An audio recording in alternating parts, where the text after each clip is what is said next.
আজকে world no tobacco day আমি বলবো। সেই যে এই ব্যাপারটা হচ্ছে যে আগে ছেলেদের স্মোকিং তো চিরকালই ছিল, আমরাও ছোট বয়সে দেখেছি, কিন্তু মেয়েদের স্মোকিং খুব কম ছিল। এখন কিন্তু মেয়েদের মধ্যে স্মোকিং এর প্রবণতা ছেলেদের চাইতেও বেশি। পুরো পরিসংখ্যানও তাই বলছে।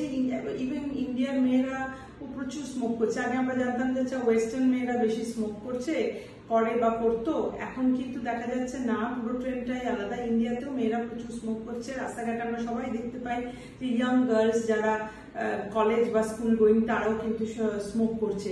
তো দেখো, স্মোকিং যে গুড ব্যাড ফর হেলথ, ওটা তো প্যাকেটেই লেখা থাকে ইনজুরিয়াস ফর হেলথ, ক্যান্সার করতে পারে, তার জেনেও লোকে স্মোকিং করছে। তো এর ফলস্বরূপ তোমাদের যে মেডিকেল প্রবলেম হতে পারে সেটা তোমরা জানো।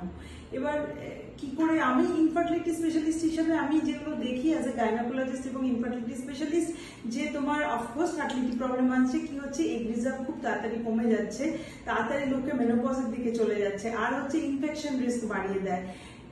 হিউম্যান প্যাপিলোমা ভাইরাস বা এইচপিভি ভাইরাস দিয়ে সার্ভাইকাল ক্যান্সার হয়। দেখা যায় যারা স্মোক করে তাদের মধ্যে এই ভাইরাসের ইনফেকশন সামহাও বেশি হয়, মেবি ডিউ টু বিহেভিয়ারাল। কেন ডাইরেক্টলি স্মোকিং এর সাথে বলতে পারবো না, কিন্তু স্মোকিং অফকোর্স তোমার মানে এই যে মুখের মধ্যে যে ক্যান্সারের চান্সেস খুব বেশি থাকে, লাংসে ক্যান্সারের চান্স বেশি থাকে, তো সেইটাতে কিছু একটা ইমিউনিটির উপরও প্লে করা হয়, তো সেজন্য ইনফেকশন রিস্কও সামহাও বেশি হয়।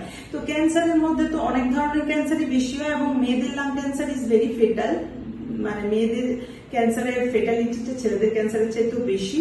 কিন্তু তোমার সার্ভাইকাল, যে অ্যাজ এ গাইনোকোলজিস্ট আমি যেটা বলবো, সার্ভাইকাল ক্যান্সার, সার্ভাইকাল ইনফেকশন বা সিআইএন বলে যেটা আমরা দেখি, ক্যান্সারের ঠিক আগের স্টেজ, এই রিস্কটা স্মোকিং এ অনেক বেড়ে যায়। তো as a result cervical cancer কিন্তু প্রাণঘাতী হতে পারে যদি তোমার ঠিক সময় আমরা ডিটেক্ট না করতে পারি এবং ট্রিট না করতে পারি। তো প্রত্যেকটার একটা যে কোনো একটা কাজের তো কজ অ্যান্ড ইফেক্ট আছে। তো সেইটা যখন নেক্সট টাইম স্মোক করবে তখন কিন্তু এটা ভেবে করবে যে কতটা নিজের ক্ষতি হচ্ছে, এবং তোমার আশেপাশে তোমার যদি কোনো একটা হেলথ প্রবলেম হয়, তোমার আশেপাশের লোকগুলো এফেক্টেড হয়, সবার কথা ভেবেই এই বিহেভিয়ারটা করা উচিত। মেবি একটা নেশাটা ছাড়তে অসুবিধা হতেই পারে, কিন্তু যারা অলরেডি অ্যাডিক্টেড হয়ে পড়েছো, অনেক উপায় আছে ডি অ্যাডিকশনের, সেইগুলোকে এক্সপ্লোর করো এবং হেলদি থাকার চেষ্টা করো, এবং দুনিয়াকেও হেলদি রাখো। কারণ স্মোকিং এর এই যে পলিউশন, যখন বাড়িতে স্মোক করছো, বাকি যারা নন স্মোকার আছে তারা কিন্তু প্যাসিভ স্মোকিং এ এফেক্টেড হচ্ছে। এবং মেয়েদের ক্ষেত্রে স্পেশালি বলবো, এরা তো বড় প্রেগনেন্সি নিতে চলেছো, তাহলে তোমার এই স্মোকিং হ্যাবিট তো তোমার বাচ্চাকে এফেক্ট করবে।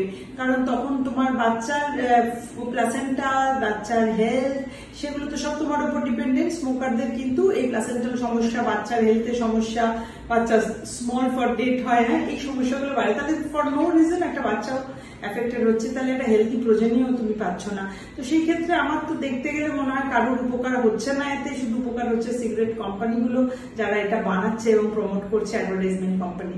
তো দেখো, গভর্নমেন্ট সবসময় চেষ্টা করছে, চারদিকে দেখবে হোর্ডিং এ স্মোকিং তার এফেক্ট, এবং এখন তো সিনেমা সিরিজ সবেতে আমরা দেখি যে এটা ম্যান্ডেটরি গভর্নমেন্ট ওয়ার্নিং হিসাবে আসে যখন কোনো স্মোকিং এর সিন থাকে। দেখো, সবাই সবার মতো করে চেষ্টা করছে, but ultimate at the end of the day তো তোমাকে ডিসাইড করতে হবে তোমার হেলদি রাখার জন্য। এটা একদমই উচিত না।